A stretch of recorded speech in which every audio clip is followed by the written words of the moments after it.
ರೇಣುಕಾಸ್ವಾಮಿ ಕೊಲೆ ಕೇಸ್ನಲ್ಲಿ ದರ್ಶನ್ ಜೈಲು ಪಾಲಾಗಿದ್ದಾರೆ. 2011ರ ಬಳಿಕ ಎರಡನೇ ಬಾರಿಗೆ ಜೈಲೂಟ ಸೇವಿಸಿದ್ದಾರೆ.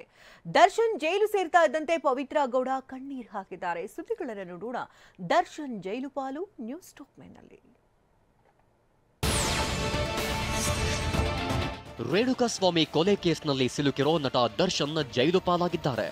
14 ದಿನಗಳ ಕಾಲ ನ್ಯಾಯಾಂಗ ಬಂಧನ ವಿಧಿಸಿ ಬೆಂಗಳೂರಿನ 24ನೇ ಎಸಿಎಂಎಂ ಕೋರ್ಟ್ ಆದೇಶಿಸಿದೆ.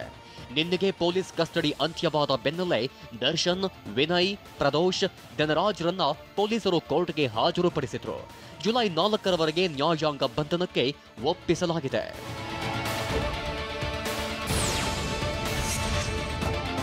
ಚಿತ್ರದುರ್ಗದ ರೇಣುಕಾಸ್ವಾಮಿ ಕೊಲೆ ಕೇಸ್ನಿಂದ ಜೈಲು ಪಾಲಾಗಿರೋ ದರ್ಶನ್ ಮೊಗದಲ್ಲಿ ಮೊದಲಿನ ಖದರ್ ಇರಲಿಲ್ಲ. ಕುರುಚಲು ಗಡ್ಡ ಬಿಟ್ಟು ಮಂಕಾಗಿದ್ದಾರೆ. ನ್ಯಾಯಾಂಗ ಬಂಧನ ಕೋರಿ ಪೊಲೀಸರು ರಿಮಾಂಡ್ ಅರ್ಜಿ ಸಲ್ಲಿಸಿದ್ರು. 24ನೇ ಎಸಿಎಂಎಂ ಕೋರ್ಟ್ ಹಾಲ್ನಲ್ಲಿ ದರ್ಶನ್ ನೋಡುವ ಸಲುವಾಗಿ ನೂಕು ನುಗ್ಗಲು ಉಂಟಾಗಿತ್ತು.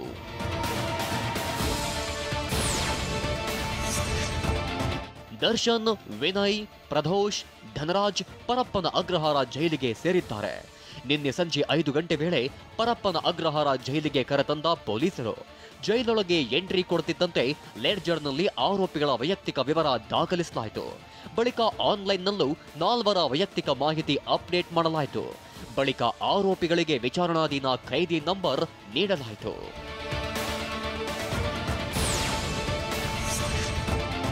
ರೇಣುಕಾಸ್ವಾಮಿ ಕೊಲೆ ಕೇಸ್ನಲ್ಲಿ ದರ್ಶನ್ ಆ್ಯಂಡ್ ಸಹಚರರು ಪರಪ್ಪನ ಅಗ್ರಹಾರ ಸೆಂಟ್ರಲ್ ಜೈಲು ಪಾಲಾಗಿದ್ದಾರೆ. ಆರೋಪಿಗಳಿಗೆ ವಿಚಾರಣಾಧೀನ ಖೈದಿ ನಂಬರ್ ನೀಡಲಾಗಿತ್ತು. ಎ2 ದರ್ಶನ್ಗೆ ವಿಚಾರಣಾಧೀನ ಖೈದಿ ಸಂಖ್ಯೆ 6106 ನೀಡಲಾಗಿದೆ. ಎ9 ಧನರಾಜ್ಗೆ ವಿಚಾರಣಾಧೀನ ಖೈದಿ ಸಂಖ್ಯೆ 6107, ಎ10 ವಿನಯ್ಗೆ ವಿಚಾರಣಾಧೀನ ಖೈದಿ ಸಂಖ್ಯೆ 6108, ಎ14 ಪ್ರದೋಷ್ಗೆ ವಿಚಾರಣಾಧೀನ ಖೈದಿ ಸಂಖ್ಯೆ 6109 ನಂಬರ್ ನೀಡಲಾಗಿದೆ.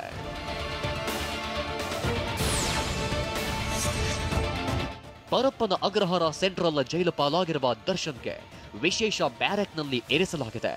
ಭದ್ರತಾ ದೃಷ್ಟಿಯಿಂದ ನಟ ದರ್ಶನ್ ಜೈಲಿನ ಸೆಕ್ಯೂರಿಟಿ 3 ಕೋಣೆಯಲ್ಲಿ ಇರಿಸಲಾಗಿದೆ. ದರ್ಶನ್ ಜೊತೆ ಮತ್ತೋರ್ವ ಆರೋಪಿಯನ್ನ ಇರಿಸಲಾಗಿದೆ. ಈ ಸೆಲ್ನಲ್ಲಿ ಬಾತ್ರೂಮ್ ವ್ಯವಸ್ಥೆ ಇದೆಯಂತೆ. ಪರಪ್ಪನ ಅಗ್ರಹಾರ ಜೈಲಲ್ಲಿ ಇತರೆ ಕೈದಿಗಳಿಗೂ ಭದ್ರತಾ ವಿಭಾಗದ ಬ್ಯಾರೆಕ್ಗೂ ಲಿಂಕ್ ಇರೋದಿಲ್ಲ.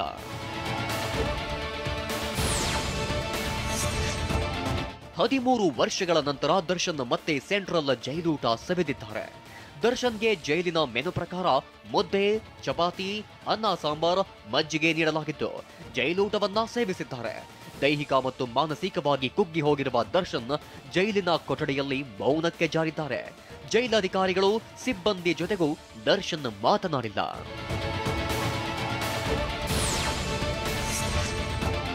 ಗೆಳೆಯ ದರ್ಶನ್ ಜೈಲು ಪಾಲಾಗಿದ್ದಕ್ಕೆ ಪವಿತ್ರ ಗೌಡ ಕಣ್ಣೀರು ಹಾಕಿದ್ದಾರೆ. ನನ್ನಿಂದಲೇ ದರ್ಶನ್ಗೆ ಇಂತಹ ಸ್ಥಿತಿ ಬಂತೆಂದು ಜೈಲಿನ ಡಿ ಬ್ಯಾರೆಕ್ನಲ್ಲಿ ಒಂಟಿಯಾಗಿ ಕುಳಿತು ಪವಿತ್ರ ಗೌಡ ಕಣ್ಣೀರು ಸುರಿಸಿದ್ದಾರೆ. ಮತ್ತೊಂದೆಡೆ ಜೈಲು ಸೇರಿರುವ ನಟ ದರ್ಶನ್ ಕೂಡ ಮೌನಕ್ಕೆ ಶರಣಾಗಿದ್ರು.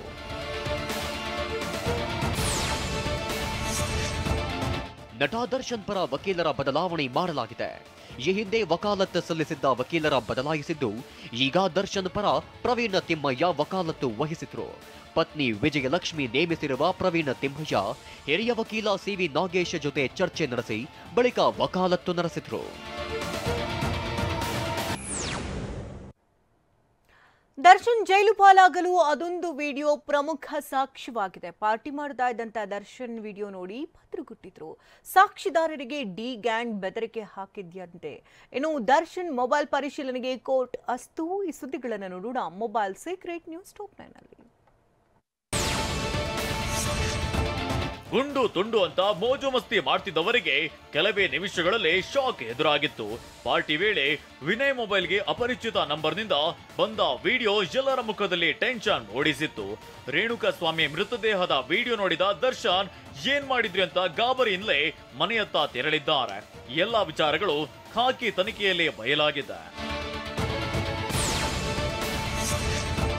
ರೇಣುಕಾಸ್ವಾಮಿ ಕೊಲೆ ಕೇಸ್ನಲ್ಲಿ ಸಾಕ್ಷಿದಾರರಿಗೆ ದರ್ಶನ್ ಮತ್ತು ಸಹಚರರು ಬೆದರಿಕೆ ಹಾಕಿದ್ರಂತೆ.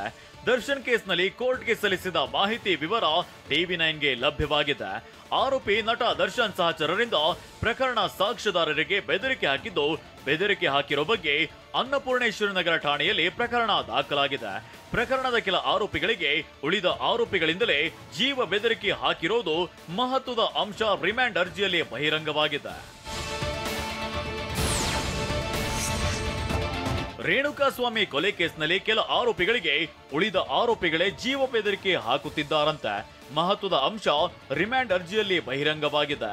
ದರ್ಶನ್ ಅಭಿಮಾನಿ ಕೈದಿಗಳಿಂದ ಹಲ್ಲೆ ಮಾಡೋ ಸಾಧ್ಯತೆ ಇದ್ದು, ಸುರಕ್ಷತೆ ದೃಷ್ಟಿಯಿಂದ ಬೆದರಿಕೆ ಇರುವ ಆರೋಪಿಗಳ ಹೆಸರನ್ನ ಪೊಲೀಸರು ಹೇಳಿಲ್ಲ.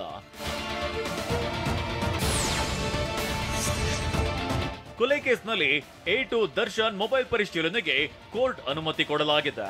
A9 Dhanraj, A10 Vinay, A14 Pradosh mobile ವಶಕ್ಕೆ ಪಡೆದಿದ್ದು, ಸದರಿ ಮೊಬೈಲ್ ಅನ್ಸೀಲ್ ಮಾಡಿ ಪರಿಶೀಲನೆಗೆ ಅನುಮತಿ ನೀಡಲಾಗಿದೆ. ಮೊಬೈಲ್ನಲ್ಲಿ ಪ್ರಮುಖ ಸಾಕ್ಷಿಗಳು ಸಿಗೋ ಸಾಧ್ಯತೆ ಇದೆ.